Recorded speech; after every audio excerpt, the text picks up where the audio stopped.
अस्सलामुअलैकुम नाज़रीन मोहतरम, क्या आप जानते हैं कि आप रोज़मर्रा की जो चीज़ें इस्तेमाल करते हैं, आपके टूथपेस्ट से लेकर आपके बच्चों की कैंडी तक, इनमें एक ऐसा अज्जा पोशीदा हो सकता है जिसे आपका मज़हब कतई तौर पर आराम करार देता है।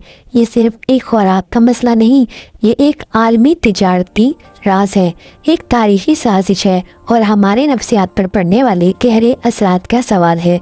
आज हम दुनिया की मालूमात के इस सिलसिले में उस जानवर की कहानी बेनकाब करेंगे जिसे सदियों से छुपाया जा रहा है।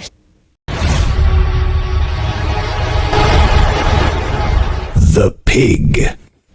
मगरबी दुनिया में खास तौर पर यूरोप और शुमाली अमेरिका में सूअर का गोश्त और उसकी मसनूआत खुराक की सनत का एक सतून है। यहाँ सूअर की चर्बी की पैदावार इस कदर ज़्यादा है कि इसे ठिकाने लगाने के लिए हमेशा नए तरीके ढूंढे गए। यहीं से जदीद की कोर्ट्स की कहानी शुरू होती है, जो सारिब को असल हकीकत से दूर रखने की एक तवील जंग का नतीजा है। सूअर की चर्बी को ठिकाने लगाना तवील अरसे तक मगरिब के लिए एक मुश्किल काम रहा। उसे जलाना या दफन करना महंगा था। जब कंपनियों ने इसे साबुन, लेब्रेट्स और बाद में खुराक के एम्प्लीफायर्स में इस्तेमाल करना शुरू किया तो ये फैसला सोने की कान बन गया। जब मुसलमान खरीदारों ने पिग फैट के लेबल वाली मसनूआत को रद्द किया तो कंपनियों ने हिकमत अमली बदल दी। 1857 की तारीखी वाक़ये ने इन्हें सिखा दिया कि मजहब और अकीदा ने इनकी तिजारत के लिए कितना हसास मामला है। नतीजे में उन्होंने सादा खुफिया अल्फाज जैसे FIM से लेकर जदीद ई नंबर्स तक का सफर तय किया ताकि अज्जा की असल हकीकत को बाज़ाब्ते तौर पर खोट कर दिया जाए। आज बड़ी खोमिल कंपनियां अपनी मसनूआत में सूअर की चर्बी या इससे माखूज़ अज्जा को अक्सर ई कोर्स यानी यूरोपीय कोर्स की शक्ल में इस्तेमाल करती है, जो जेलेटिन, एम्प्लीफायर्स या स्टेबलाइजर्स का काम करते हैं। अब अगरचे इन कोर्स का उसूल पौधों, मछली या हलाल जानवरों से भी मुमकिन है, लेकिन बड़े पैमाने पर और सस्ते ज़राए के लिए सूअर की चर्बी एक आसान इंतखाब रहती है। ई कोड्स की बहुत लंबी फहरिस्त है जिनसे इज्तनाब ज़रूरी है। ये कोड्स बबलगम, चॉकलेट्स, दवाइयाँ, कैप्सूल्स, टापियाँ और यहाँ तक कि कॉस्मेटिक्स में भी पाए जाते हैं। इनका मकसद सिर्फ एक है, तिजारती आसानी और सार्फिन की राइमी। इस्लाम में सूअर के गोश्त को आराम करार देने की वाज़ेह हिकमतें हैं।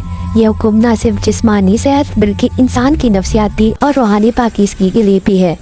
हराम अज्जा का इस्तेमाल माशरे में बेशर्मी, बेरहमी और जिनसी इस्तेसाल जैसे रुझानात को बढ़ावा दे सकता है, अगरचे जदीद साइंस इस बराह रास्त ताल्लुक को मुकम्मल तौर पर साबित नहीं करती। इस्लामी उलमा का मुतफ़क़ा नुक्ता नज़र है कि जानवरों की आदत जैसे बेहयाई और फितरी ज़िंदगी में रहना, उसकी का असर इनकी खुराक इस्तेमाल करने वालों की नफ्सियात पर पड़ सकता है। हराम खुराक इंसान की रूहानी क़ुव्वतों को कमज़ोर करती है। एक मुसलमान का गैर इरादी तौर पर हराम चीज़ें खाना इसके ईमान और अल्लाह से ताल्लुक़ में शक व शुबा पैदा करता है, जिससे इसकी दवाओं की कबूलियत और इबादतों का रूहानी असर कम हो सकता है। नाज़रीन मोहतरम, ये एक ऐसी जंग है जो हमारे अकीदे और हमारे घर की दस्तरख्वान पर लड़ी जा रही है। बड़ी कंपनियां अपनी तिजारत के लिए खुफिया कोड्स इस्तेमाल कर रही है और हम लाइलमी में इन्हें इस्तेमाल कर रहे हैं। हमारा ईमान है कि पाकीज़ा खुराक से ही पाकीज़ा रूह और माशरा जन्म लेता है।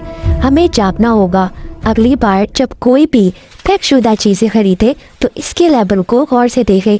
ई कोर्स की इस फहरिस्त को याद रखें और अपने ख़ानदान को भी इस बारे में आगाह करें, क्योंकि हलाल की तलाश सिर्फ खाने का इंतखाब नहीं, ये ज़मीर, अकीदे और हमारे आने वाली नस्लों की इखलाकी मुस्तक़बिल का सवाल है।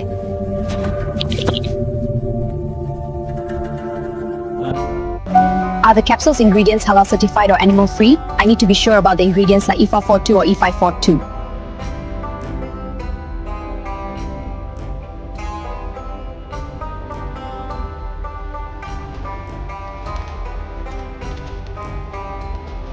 These E-codes are hidden in so many of our foods. We need to be aware of what we're consuming for the purity of our souls and society.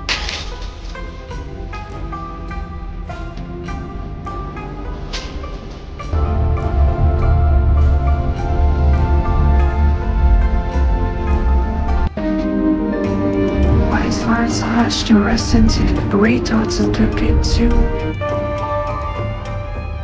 Our faith is not just in prayer, it is in That is often hidden in as an hidden facet in our spiritual and physical well-being.